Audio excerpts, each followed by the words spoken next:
Sebastián, que además ahora vamos a decir que vuelve a contar su historia. Vamos a ver qué le pasa también con contar su historia tanto después de que logró probablemente sanar para ayudar a otros, en realidad. Y por eso formó Adultos, que ahora nos va a contar exactamente de qué se trata.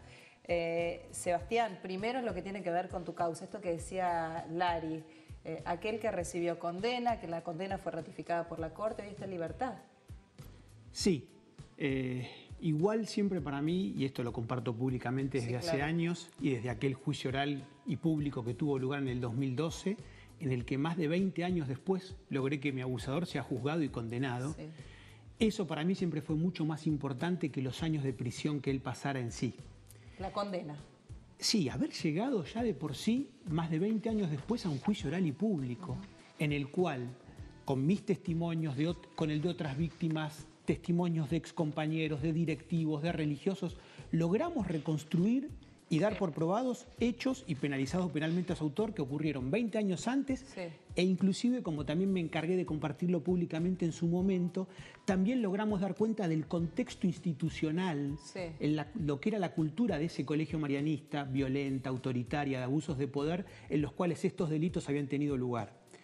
Todo eso, más el hecho de poder haberlo hecho público, de poder haberle dado a mi historia un sentido de trascendencia colectiva, para los demás, por los demás, para mí ha sido y es extraordinariamente reparatorio. Mucho más allá de la cuestión estrictamente punitiva, sobre la que puedo agregar que este hombre ya recuperó su libertad, pese a que la condena quedó definitivamente ratificada por la Corte Suprema de Justicia de la Nación. El beneficio que recibe él es el 2x1. El 2x1, exacto, porque fue ratificado por la Corte Suprema, pero por el beneficio del 2x1 que estaba vigente al momento en que él cometió los delitos, por eso es liberado. ¿Qué camino atraviesa un chico? Uno imagina, es el peor de los delitos, ¿no? Porque uno piensa es en quien el menor confía, en quien el menor deposita su confianza.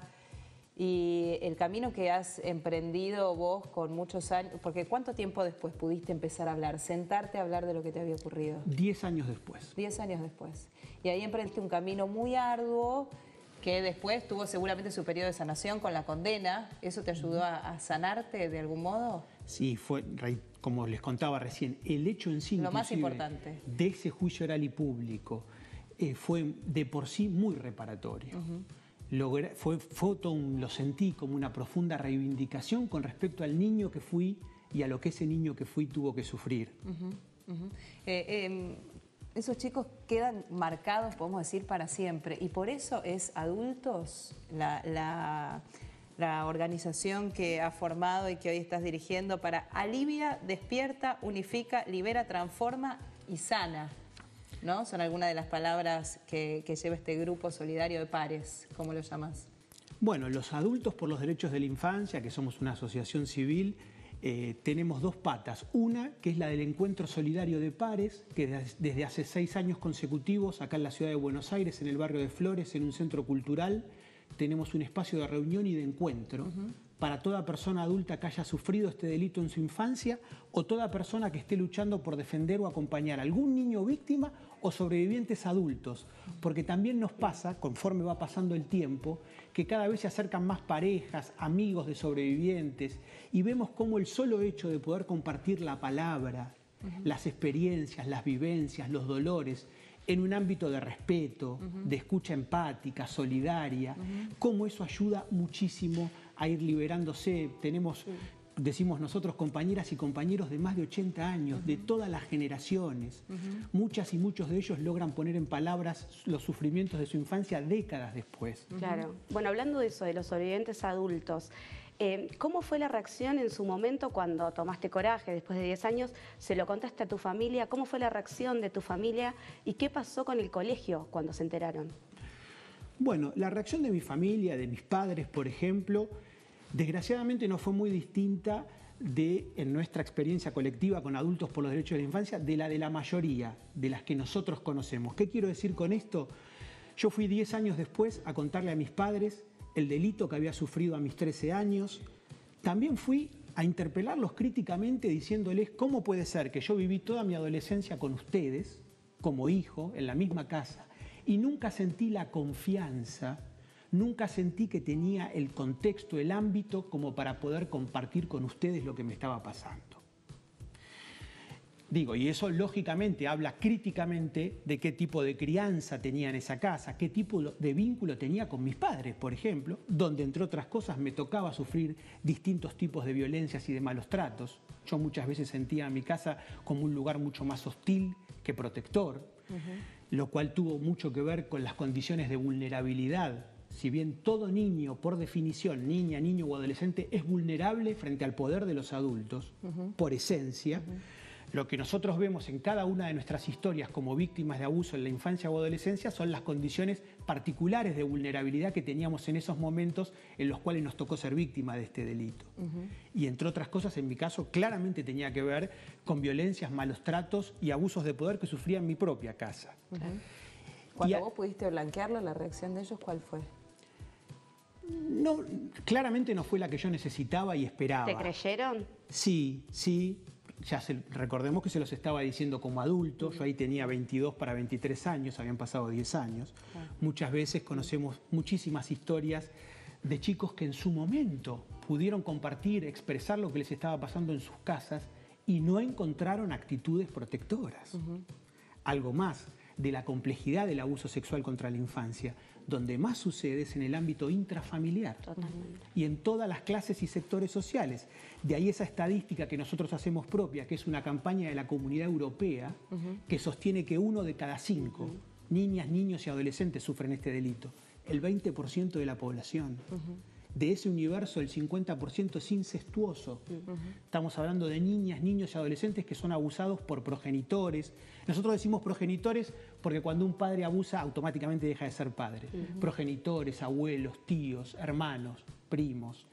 Y el otro universo, siempre por personas de la confianza y el cuidado, como me pasó a mí. Un docente y religioso del colegio al que iba como alumno. Lo que sucede ahora que se conoce la luz pública en ámbitos deportivos. Nunca el abusador, la mayoría de las veces son varones, nunca es una persona ajena a la vida del niño. Al contrario. Tiene una puerta de entrada.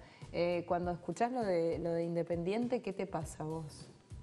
Bueno, por un lado, desde nuestro compromiso de lucha de muchos años con Adultos por los Derechos de la Infancia, celebramos que estas cosas salgan a la luz pública. Nos parece que es indispensable, que es una condición de posibilidad fundamental para seguir tratando de cambiar esta historia pensando en los niños de hoy y en los del futuro. Así que como adultos, como sociedad adulta en general, no nos queda otra que no mirar para otro lado, traer este tema a la agenda, al debate público y traerlo con respeto, con cuidado, cuando hay información con irrestricto respeto por la identidad de los niños víctimas. Digo, todo lo que vamos haciendo como sociedad adulta en los distintos estamentos, los medios de comunicación, por ejemplo, es fundamental por los mensajes que estamos transmitiendo a la infancia de hoy y a la del futuro. Totalmente. Sebastián, tu caso fue casi contemporáneo al caso del Bambino Veira, ¿no? Que abusó de un chico de 13 años, fue condenado también. Vos eras futbolero también en ese momento, ibas a la cancha de San Lorenzo. ¿Qué te pasaba cuando escuchabas esos cánticos que de alguna manera probaban socialmente lo que había hecho el Bambino Veira? Bueno, esto lo comparto siempre públicamente. Mi sensación de desamparo y de vulnerabilidad cuando me tocó sufrir este delito a los 13 años en ese colegio marianista del barrio de Caballito, no solo tenía que ver con el contexto de ese colegio violento, autoritario, donde había múltiples abusos de poder en las relaciones entre adultos y niños, lo que les contaba también que sufría en mi casa, sino, como decís vos, yo a mis 13 años era un varón muy futbolero, hincha de San Lorenzo, cuadro que al día de hoy tiene como uno de sus máximos ídolos deportivos a Héctor Bambino Veira, y que en el momento en el que a mí me tocó sufrir este delito, fines de los 80, principios de los 90, fue cuando este personaje abusó de un niño, delito por el cual terminó siendo juzgado y condenado. Y en ese momento a mí me pasaba de ir a las canchas de fútbol acá en la ciudad de Buenos Aires, en particular a la Tribuna Popular de San Lorenzo. Y lo que yo sufría como una pesadilla era que miles de personas adultas, varones en su gran mayoría, y entiendo que buena parte de ellos padres de familia, alrededor mío cantaban canciones reivindicando a Veira y burlándose de su víctima con nombre y apellido. Y esto siempre lo cuento y lo traigo al debate público porque esa experiencia a mí me terminaba de dar la convicción de que si yo intentaba hacer algo con lo que me estaba pasando, esa sociedad adulta que me rodeaba, muy lejos siquiera de querer escucharme y ni hablar de protegerme, mi sensación era que me iba a destruir. Pero nosotros, a ver, tenemos la idea de que el tema del abuso en los últimos 15 años está mucho más hablado y a través de los medios y demás, entonces uno podría decir, tal vez la sociedad cambió y condena más este tipo de hechos, pero las cifras no bajan. Y de hecho conocemos ahora el desastre de lo Independiente, que podría inclusive, si la investigación avanza, ir a otras instituciones y demás, eso nos demuestra que... Es la punta del iceberg. Es la punta del iceberg, claramente. Digamos, no hemos mejorado mucho a los efectos prácticos. Y esto está más expuesto y está más hablado, ¿no? Sí, eso no quita, reitero, que todo lo que ganemos en visibilidad pública, claro, en toma de conciencia y sobre todo en cambios de actitudes. Sí, yo creo que en parte se avanzó, porque, a ver, ¿qué te pasa a vos cuando escuchás que muchas veces en los medios se dice, claro, sí, denuncia, pero 15 años después, ¿por qué no hizo la denuncia en su momento? ¿Qué te pasa? Porque eso a mí me resulta desalentador de alguna manera para una víctima que lo sufrió y que no se anima a contarlo, a denunciarlo. Bien, por eso, sin duda, ese es uno de los sentidos permanentes que le damos a nuestra presencia y a nuestro testimonio público. Digo, entre otras cosas, nosotros recorremos el país compartiendo nuestros testimonios en ámbitos de lo más variados y es una experiencia colectiva riquísima, muy interesante. ¿Y qué quiero decir con esto? Mi propia presencia busca esto, decir, bueno, acá estoy, soy un adulto y tengo 41 años, yo sufrí este delito y a mí, por ejemplo, poder ponerlo en palabras me costó 10 años. 10 años de dolor. Claro. Porque como en ningún otro delito, la niña, el niño, el adolescente víctima se carga de vergüenza, se autorrecrimina por lo que le está pasando. Pensemos, por ejemplo, en el ámbito intrafamiliar, cuando además esa niña, niño o adolescente sobrelleva sobre sus espaldas la sensación de que si intenta hacer algo, entre otras cosas, va a ser la responsable o el responsable de destruir a su familia.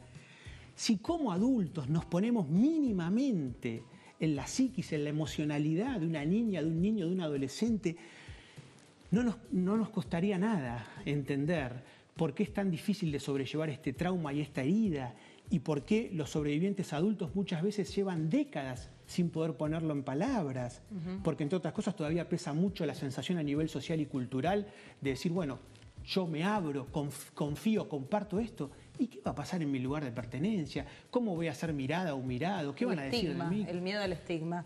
Sebastián, yo quiero dejar como mensaje lo que estás haciendo de aquí para adelante, esta ayuda a aquellos que pasan por una situación similar a la que pasaste vos. La página es www.adults por los derechos de la infancia.com. Estos chicos llegan hacia este lugar acompañados por ¿quién? ¿Quién los acompaña? ¿Van solos? No, bien necesaria la aclaración. Nosotros no trabajamos con niños. Ah, bien. Nuestro espacio es siempre para mayores de 18. Sí. Cuando igual nos llegan todo tipo de situaciones, de reclamos, de pedidos de ayuda. Sí, de hecho ahora con esta causa Independiente deben haber recibido muchas consultas también, ¿no?, de familiares. Eso es permanente, a lo largo de todos los días del año y desde hace años. En esos casos nosotros, además, como no somos profesionales, lo que hacemos es vincular, poner en contacto con instituciones públicas. Bien. En eso somos muy cuidadosos. Bien. Sí, en lo que trabajamos en nuestro espacio de encuentro de pares, justamente es en el acompañamiento y en el fortalecimiento de los adultos. Que tienen que acompañar a esos chicos. Claramente. Gracias, Sebastián, por haber venido. Siempre lo decimos, si sufriste abuso o conoces a alguien que fue víctima de abuso o pudo haberlo sido, comunicate al 137 del Gobierno de la Ciudad de Buenos Aires durante las 24 horas del día. Y aquí tenés un espacio también donde podés encontrar el fortalecimiento necesario para acompañar a ese chico que pasó por esa situación tan tremenda, para hacerle menos indeleble la marca. Gracias por haber venido. Muchas gracias. Lari, seguimos en un ratito. Nosotros...